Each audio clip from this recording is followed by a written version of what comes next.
todo mitole mikudo le wenu egbe azan konto do li asome on boyin azanga gbe mi la do mi meyin agbo kwegbe ton le mo do asupa sipo si apako yo mi mo nu kiko kuro kondo popo mi me maka do asu al mi me ma do asia ni mo mi mo mede din le wen le we mi la mo do jiro wi wana support mi me wole tenti mi kan tu kun lo jiro apesi apako o ve pe de na de mi trala ni kale we do jiro mi ja be ajode alu mi ja be li we o do mi level ya gonji pe de mi me ka do azode wa we o mi na tu kun lo jiro azo mi ton me o nu ko ina timbo mi de kan zo ma zo si nu ko ina tin lo mi de tenti tuwo mi kan bo tun lo jiro la mi na no gan isi apako yo ina don mi pun won mi na te kom la jo ko me si odo ina wa dagbe mi we kwe mi kan za we kwe afoton ko atongo mi me agozu kameton le o mi me kolo tagbade je lo ko gbe pasi mi ton ko ara su mi ton ko mi na mo lo ji fifa na wa ko ndo mi e kan yin lo je ma do aso alo ma do asia e do no we to le ya pon ji pe de we no e kan yin akwesi apako yo mi na mo lo jo akwesi kameton ina lido town bo e kan yin lo je mi ja ho ni we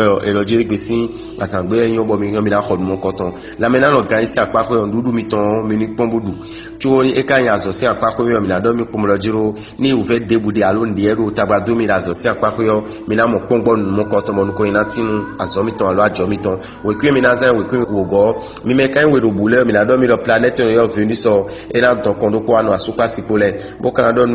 mi me ko lo tagbade je wa yo lo egbe yo fifa na wa ko ndo me mi me kan je mo bo ma do asu alu ma do asia mi na mo lo jiro me na asu mi alo me na asini mi na di black pe me mo koton lo egbe planet ka yo lo Jupiter planet mo koton lo saint domi blo mi ni blo dede mi ma yon blo e na jajo domi egbe onu mi ton le mi ni se fwe mi ton gbe mi ni yon konsu mama ajona je ndo mi gan lo egbe nu mi me je mo lene je mo lo po mi kan do mi kumlo jiro la me na lo kan isi apako mi mo vede mi an ka ya so si apako yo mi na do mi lo lili mi ton le gege na wi wa bodu de jina tin mi lo azosin apako we ke mi kan za we ke afotongo mi me yin agasa bodo asu arubodo asio mi molo jiro ukumesin de anu kiko kale wo support ko ndo me an o me makado asu aru me mo ado asia mi na do no kumolo jiro me na asu no alu me na asinu yo me de bo ina krai me ogomo trolo aka mo me o nutona jeto eji mi kan do no ko me cancel do jiro akwesi apako yo ero jiro level leto when level leto ro akweto isi apako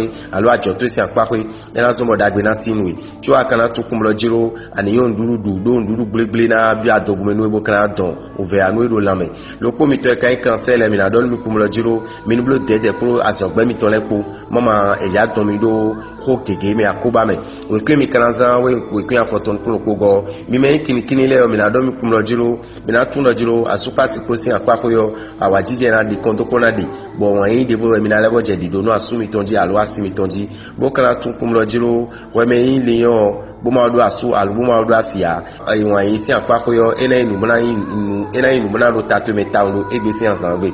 planete ka yo irani so ero dagbe wa mi me ili yo lero akwesi apakwe bo mi na mo lo juru de juro mi bo mi ja hod mi de we ya plaisir de juro mi bo mi ja blow yo mi na pe blan blow mo koton tuo mi kan do mi me ili yo le kum lo juro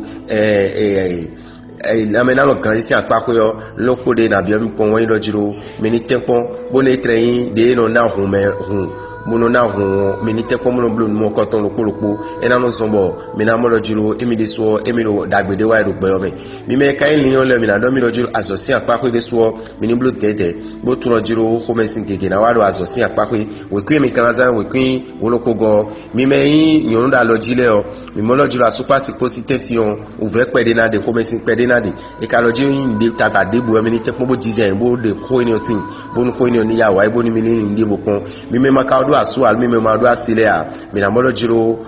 wan isi ho ena kam gegero egbe si azangbe mi me viege lo pole o mi na do mi kum lo jiro akwesi apako yo mi na tun lo jiro akwesi za gegena tin mi lo egbe mo ja mo akwe gegena bo bi o egbe mi yo ni mi kana tun kum lo jiro ko me si o mi na jodo town lo egbe si azangbe lo ko mi to e kan viege le o bodo lini de boja bende alo boja be ajode e lo jiro mo koton mi kan mi na be bota dagbe na tin mi bon ko ina tin mi do mo ko ton sin apakwe do mi no jide do mi lewu mo tun lo je ru de jina tin mi lo ajo mi ton ra aso mi ton sin apakwe we kwe mi kan za wen we kwin wa ton go Mime kai nuda ganle o mina tun kumroje o me ma do asu alo me ma do asi amene asu no alo mene asinu yo me monkoton andi bla pe do egbesin azangbe aka do asu pe alo do asi yo an tun kumroje ko mesin pe de na wa o mesin monkoton e kan wu wan si apakwe no ko mi ton e kan balance le mina do kumroje ro akwesi apakwe o ve pe de na tinu mi bo mi kan tun kumroje ro nu fifa kan tinu mi no akwesi apakwe yo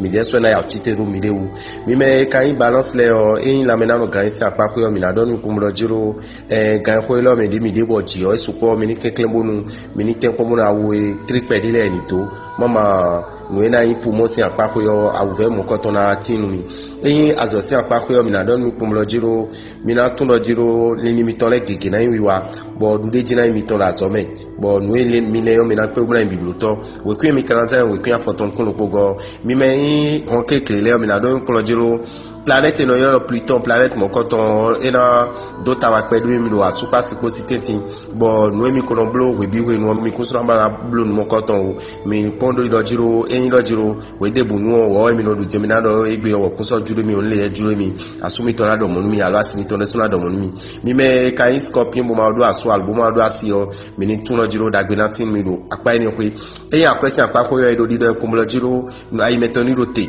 bo ni tun lo jiro no me ja so akwedo no me ja be akwedo eni do nukun mo jeme no to tanda we cho be akwedo mo ko to me e ka yin la me na ga si apa ko ero jiro ni nu ti call me eni no te pomo no gboje pere mama o ve na tinu agbaza town azo si apa ko yo mi na don mi me scorpion le pomo lo jiro ni mi do khode alu mi do nde me de a proposer nde mi o bo mi ja be akwedo mi alu mi ja was jo mo ko to mi do tamele ni ganji bo do nukun mo jeme do mo ko to si apa ko we chubo to tame we kwi mi kanza we kwi afoton ko ne go mi me ga dato bodo asu albodo asileo mi molo jiro asupa siposi apako yo me gigena timula do khodo asumi ton almo gigena timula do khodo asimi ton we tu mi kun kana so nukun me khosin kun na so kona onu mo ko ton kana ve onu mi lo so gudo bo kana to kum do jiro me sagitaire obo ma do asu albo do asia ani to kum do jiro uve pede na tinu do apa ni okwe e kai akwesi apako yo mi molo jiro dagbe na tinu no vi mi ton sagitaire loko de mi na to kun we do jiro planète yo Jupiter planète mon coton et na wada gbe mi do akwesi apakwe bo le mi ton le gege na wiwa e kai na mena lo gan isi apakwe yo mi mo lo di no vi mi ton Sagittaire mi na lo ganjiro agbazabe azo si apakwe yo e da don mi pum lo jiro ni mi do ndebuja blo mi do ndebuja wa do azo mi to si apakwe yo e do lo jiro me do kudo alo me ma do azo me be mon coton mi na so ko eni okule me na do le da gbe na don mi do mo coton ji we kwe mi kana za 51 mi me ye rezo gbanole mi na do mi pum lo jiro mi na fono ganjiro egbe trala mi me ado asu al mi me ma do asia mi na tun lo jiro me na asun mi alo me na asin mi o nu mo koton mina mo koton pepe ekuka yin nubo mina do nkun deji tam na do jiro e o melody on e mina so won yin mi ton bi jona mi ni blo dede lo apa ni o pe ko me ka do asu alo ko me do asi o mina do mi kum lo jiro asu kwa si potenti on o ve de bukun de onu kiko de awa jije ro mi tenti mi me kai Capricorn le mina do mi kum lo jiro akwesi apa ko yo dagbe si alide ni mi nuko ide mi ya jogbe yo mina sanu mi ya so me mina mo akwe nu mo koton ede nu no vi mi ton Capricorn le o me kai Capricorn o an ton kum jiro la mena lo gan isi apako yo mi mo lo jiro na chikol mi pedero egbesi azangbe tu mi kan tun kun lo jiro azome o mi na cho mi de town azo si apako tra la me ko mi ko la zo ero ko le o ai mi toni do tero utu eton we kwe mi kan za we kwe izengo mi me isi konton le o mi na do mi kum lo jiro dagbe na tinu mi do asupa sikosi apako pede